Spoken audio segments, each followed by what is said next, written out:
Mobile चला रही थी। हाँ। तो समझे कि लड़कन से बात कर रही है। हाँ। तो ऐसे फोटो देख रही थी। हाँ। और आज नहीं नाम नौकरी के बाद में ऐसी करने लगी, बिटिया को भगा दो, घर से भगा दो। जी। उनके क्यों भगाए अपने घर से बिटिया को। लखनऊ में सौतेले पिता ने बेटी की चाकू मारकर हत्या कर दी। वह कोरोना काल में लड़की की विधवा मां के करीब आया और उनके घर में रहने लगा। इसी बात का बेटी विरोध करती थी। वह कहती थी कि यह मेरे पापा का घर है। इस बात पर दोनों के बीच अक्सर नोकझोंक होती रहती थी। लड़की के पिता VAMS डॉक्टर थे। उनकी 2014 में मौत हो गई। उनके 6 साल बाद मां एक व्यक्ति के करीब आ गई। दोनों ने 2020 में शादी कर ली। फिर वह आदमी इन्हीं के घर में शिफ्ट हो गया। बेटी को अच्छा नहीं लगता था तो वह ज्यादा वक्त मां के पास रहती, जिससे वह आदमी दूर रहे। इस बात से सौतेला पिता चिढ़ता था। वह बेटी के हर काम में टोका टाकी करता था। मां से कहता था कि इसे घर से भगा दो, इसके चाल चलन अच्छे नहीं हैं। सोमवार देर शाम लड़की मोबाइल फोन चला रही थी। बस उसे मौका मिला झगड़ने का। उसने कहा, तुम किस लड़के से बात कर रही हो, और उस पर चाकू से हमला कर हत्या कर दी। घटना महानगर के विज्ञानपुरी कॉलोनी की है। यहाँ रेखा राजपूत अपनी बेटी सिमरन और दूसरे पति विनोद पांडे के साथ रहती हैं। विनोद और सिमरन में अक्सर लड़ाई होती थी। विनोद ने सोमवार शाम सिमरन को चाकू मारकर उसकी हत्या कर दी। सिमरन MIT यूनिवर्सिटी में पढ़ाई कर रही थी।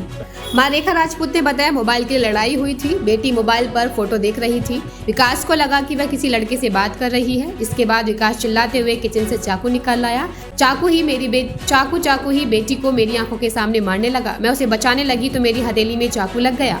DCP मध्य आशीष श्रीवास्तव ने बताया कि अभी तक की जांच में सामने आया है कि विरासत को लेकर भी विवाद चल रहा था। सिमरन अक्सर मां रेखा से दूसरी शादी का विरोध करती थी। मकान और अन्य प्रॉपर्टी पर सिमरन का भी हक था। सिमरन अक्सर विकास से कहती थी कि यह मेरे पापा का मकान है। आरोपी विकास को गिरफ्तार कर पूछताछ की जा रही है। उसके बाद उसकी माता ने विकास चंद पांडे से शादी कर ली थी।